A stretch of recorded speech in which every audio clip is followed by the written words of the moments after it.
பொழுது ஒரு கப்பல் நிறைய மருந்தும் மருத்துவர்களையும் அன்றைக்கு காங்கிரஸ் சீனாவுக்கு அனுப்பி வைத்தது. ஸ்பெயினுக்கு போய்விட்டு ஜவஹர்லால் நேரு இந்தியாவின் துறைமுக நகரம் பம்பாயில் வந்து இறங்கிய பொழுது காங்கிரஸ் கட்சி தொண்டர்கள் அவருக்கு மகத்தான வரவேற்பு கொடுத்த பொழுது நேரு அவர்கள் சொன்னார்கள், ஸ்பெயின் நாட்டில் பிராங்கோவின் காட்டாட்சியில் பாதிக்கப்பட்ட மக்களுக்கு நம்மளான உதவிகளை செய்ய வேண்டும் என்று நேரு சொன்ன பொழுது மும்பையிலே இருக்கக்கூடிய வணிக பெருமக்கள் பொன்னையும் பொருளையும் துணியையும் மணியையும் அன்றைக்கு அள்ளி கொடுத்து கப்பல் கப்பலாக அன்றைக்கு சுமந்து கொண்டு ஸ்பெயினிலே சென்று உதவியது காங்கிரஸ்.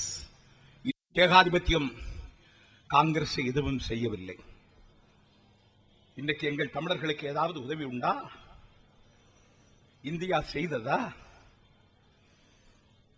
உதவி செய்ய வேண்டும் என்று சொல்லுகிறவனுக்கு என்ன நிலைமை? வாழ்க்கையில் ரொம்ப வலி அனுபவித்தவன் நான். தேசிய பாதுகாப்பு சட்டத்தில் கோவை மத்திய சிறையில் சீரழிக்கப்பட்டவன் நான் கவலையோடு கேட்கிறேன், ஏன் இந்தியா இப்படி இருக்கிறது? ராஜீவ்காந்தி கொன்று விட்டார்கள் என்கிறார்கள். இந்திரா காந்தியை கொன்றால் அவர்களை பிரதமராக்குவார்களாம். ராஜீவ்காந்தி கொன்று விட்டார்கள் என்கிறார்கள். எல்லோரும் தான் சாகப் போகிறார்கள். இந்தியாவின் தலையெழுத்து காந்தி என்று எவன் இருந்தாலும் சுடுவான்.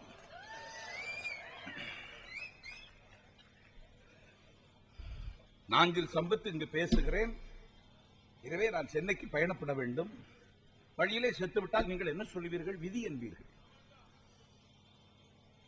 இன்னைக்கு தானே பேசிட்டு போனோம், இன்னைக்கு நைட்டே செத்துட்டானா, இதுதான் விதி.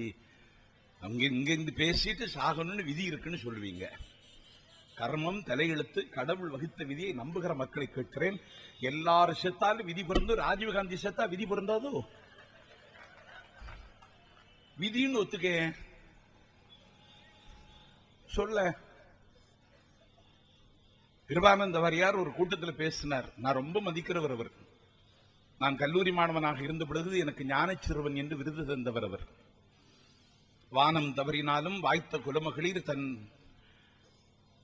மானம் தவறினாலும், வள்ளல் குலத்தோர் தன் தானம் தவறினாலும், நல்ல ஆசிரியர் ஞானம் தவறினாலும் ஞானம் தவறாத வாரி கிருபானந்த வாரி.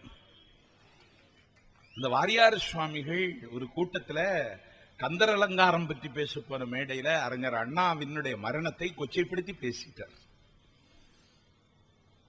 அண்ணாவின் மீது மாளாத பக்தி வைத்திருந்த ஒரு தொண்டன் மேடை ஏறி அவரை உதைச்சிட்டான். வாரியார் சுவாமிகளை உதைச்சி கழுத்தில் கிடந்த ருத்ராட்சத்தை எல்லாம் அத்து மேடையிலே அடிச்சு சாட்சி போட்டு கீழே இறங்கி ஓடிட்டு. 1967 திமுக ஆட்சிக்கு வந்த நேரம் நாடே தலைப்புச் செய்தியா போட்டுட்டான். சட்டமன்றத்தில் ஒத்திவைப்பு தீர்மானமே காங்கிரஸ் கட்சிக்காரன் கொண்டு வந்தான். வாரியார் சுவாமிகளுக்கு உயிருக்கே உத்தரவாதம் இல்லையா, ஒத்திவைப்பு தீர்மானத்தை அனுமதிக்கணும்னு கேட்டான். அப்பந்தான் வாலிப பெரியார் ஆசை தம்பி சொன்னார், 1000 தான் இருந்தாலும் வாரியார் சுவாமிகள் இப்படி பேசியிருக்க கூடாது, விதி அவரை பேச விட்டுடுச்சு. இதை எங்க ஆளு கேட்டிருக்க கூடாது, கேட்கணும்னு அவனுக்கு விதி, அவன் கேட்டிருக்க கூடாது. கேட்டவன் கேட்டதோட போயிருக்கணும், உதைச்சிருக்க கூடாது, உதைக்கணும்னு அவனுக்கு ஒரு விதி.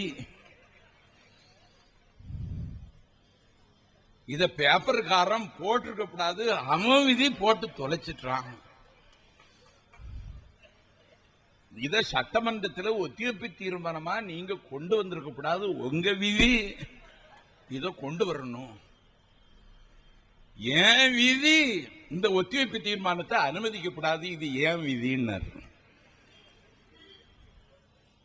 நான் கேட்கிறேன், யாரு செத்தாலும் விதிங்கிறியே, ராஜீவ்காந்தி கொன்னுட்டான்னு சொல்லி ஒரு நாட்டினுடைய ஒரு தேசத்தினுடைய விடுதலை ஆண்டா தகர்க்கிற நீ. விடுதலை போராட்ட வரலாறுகளில் இதை காட்டிலும் கொடிய மரணங்கள் நடந்ததுண்டு.